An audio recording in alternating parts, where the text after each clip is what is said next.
Священное Писание свидетельствует, что христиане, подобно иудеям, начнут постепенно охладевать к откровенному учению Божию.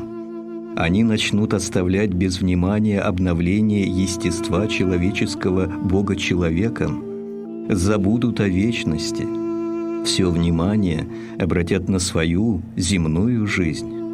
В этом настроении и направлении займутся развитием своего положения на земле, как бы вечного, и развитием своего падшего естества для удовлетворения всем поврежденным, извращенным требованиям и пожеланиям души и тела.